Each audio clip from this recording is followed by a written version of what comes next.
Alrighty, well, my name is Chris Van Vleck. I'm going to start with my introduction. All Elite Wrestling recently fired their biggest star, CM Punk. The wrestler, real name Phil Brooks, is the subject of my presentation today. I assert that CM Punk brought about his own downfall by making bad decisions and burning bridges. Today we're going to go through the main events that led up to the termination and why this story has been so interesting to wrestling fans. First, let's discuss the man and how he became so famous before becoming infamous. He rose to fame in the WWE, the world's largest wrestling promotion, in 2011 after he delivered a scathing monologue that became known as the Pipe Bomb. In his speech, he alleged unfair treatment and disrespect by the management. He said John Cena and The Rock became the company's biggest stars not because they were better at wrestling than him, but because they were better at sucking it up. Punk claimed that we would leave for another promotion and broke company tradition by directly mentioning competitor wrestling promotions. The Pipe Bomb marked a flashpoint with wrestling fans. Inspired by Punk, they went online in droves to voice their own dissatisfaction with the WWE. As for CM Punk himself, he was fired 3 years later. 7 years after the Pipe Bomb, a group of wrestlers decided to host their own wrestling event in Punk's hometown of Chicago. Chief among those responsible were Cody Rhodes, Kenny Omega, and finally the Young Bucks, brothers Nick and Matt Jackson. The website Sporting News reported it was the biggest independent wrestling event of all time. That's the quote. This breakthrough success led to the creation of a new promotion called All Elite Wrestling. Circling back around to the man of the hour, CM Punk left his self-imposed retirement in August 2021 to debut in AEW. Punk made his first AEW appearance at his hometown of Chicago. Over 15,000 fans attended in expectation of seeing the wrestler. This crowd broke previous attendance records for the company. In my opinion, the reaction went right to Phil's head. Now, in May of 2022, less than a year after returning to wrestling, the wrestler won the heavyweight championship from Hangman Adam Page. Unfortunately, he sustained a foot injury in the process. In the lead-up to the match, CM Punk made negative on-air comments directed at Page in response to a perceived slight. The teacher-turned-wrestler is close friends with the company's stars, co-founders, and executive vice presidents, Kenny Omega, along with Nick and Matt Jackson. This conflict of personalities reached a boiling point months later after a pay-per-view event in September 2022. The wrestler won back the championship, but once again suffered an injury in the process. Later that evening, he attended a customary press conference alongside AEW's owner and CEO, Tony Khan. In his interview, he addressed his injury, but quickly went off topic and criticized Page once more, while also accusing the EVPs of poor management. Crucially, he also mentioned that if anyone had a problem with him, that his door was always open. Now, after the media scrum was over, Punk went to his dressing room, joined by friend and producer Ace Steel. Kenny Omega, along with Nick and Matt Jackson, proceeded to walk in to confront the man on his comments. Reports on what happened next vary, but all seem to agree there was a physical confrontation which engulfed the room and had to be broken up by security. The next day, CEO Tony Khan went on TV to announce that all four wrestlers were suspended and being stripped of the championship titles they had just won. Now, despite the controversy surrounding this fracas, which fans jokingly dubbed Brawl Out, CM Punk was not done with the company.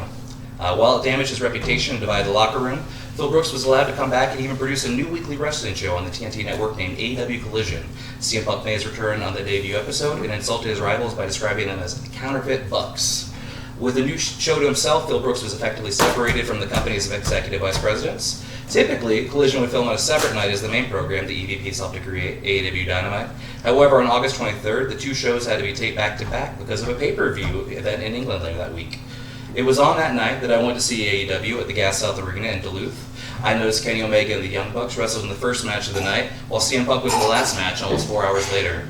Such a lengthy gap in time could allow for the men to leave the building without risking contact and further conflict after Punk arrived. Now, just 4 days later, CM Punk wrestled at a pay-per-view event in London's Wembley Stadium. Backstage, he became embroiled in yet another physical altercation, this time with a wrestler named Jack Perry, son of the late actor Luke Perry. This, in turn, led to the suspension of both men, while an internal investigation was conducted. A week later, ESPN.com had a story reporting on the incident and its aftermath. Included is a statement released by the company that reads, "Following the investigation, the AEW Discipline Committee met and later convened with outside legal counsel before making a unanimous recommendation to Khan that CM Punk be terminated for cause." The saga of Phil Brooks and his character CM Punk may yet continue, but we have reached our conclusion for today. Whatever his fans choose to believe, it's clear to me that the man's own actions caused him to blow two unlikely chances at returning to the ring. The world of professional wrestling is unique in that the line between truth and fiction is so hard to define. This is what compels fans to follow the drama of the wrestlers' personal lives as much as the melodramatics between the characters they portray to the audience. Thank you for listening to my speech, and now I'd like to ask you all some questions. Have you ever felt scared in the workplace? Scared, like, of other employees? Yeah, like physical violence. No. I don't think so. I mean, you were mugged or like held up before, right? I've been robbed, I've been chased with a crowbar and punched. So those all count. That does not sound like a good workplace to work at. Now, is there ever a just cause to meet words with fists? What are the words? Is I it mean- like I'm going to kill you? Like Yeah, those the words? like not threatening, I guess. Okay. I mean, probably not. Yeah, I would say not, unless it's like physical violence being. If someone is like in your face saying "I'll kill you unless you do whatever," Yeah, right? Then that's fighting I can words. see a fist being swung. Yeah. But otherwise, like, Yeah, otherwise if this is just an escalation. yeah. If you were a wrestler, would you choose to play a heroic face or a villainous heel? A heel. Face. Face. If I was a what? A wrestler. Would you want to be a good guy or a bad guy? Yeah, villain, You yes. want to be a villain? 1000%. TJ? Happy. Good guy. All right, two good guys, two Two bad guys. heels, two faces. I would just be a manager. I don't know. I'd go with the heel or face. Okay. Does anyone have any questions for me? I think I have a good one. Okay. So if you were in that situation in your workplace, how do you think you would handle it? Well, that's a great question. I don't think I would resort to physical violence. I think that is probably a last case scenario for a lot of us, at least at the work.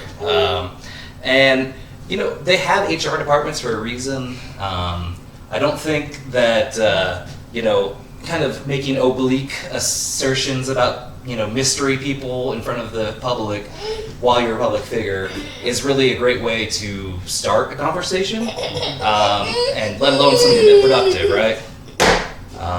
But yeah, I mean, I think we all could have our own different way of doing that would be a little bit more productive than Phil Brooks did. Now, I think that's probably going to be it for today. Thank you all again, and I hope you have a lovely day.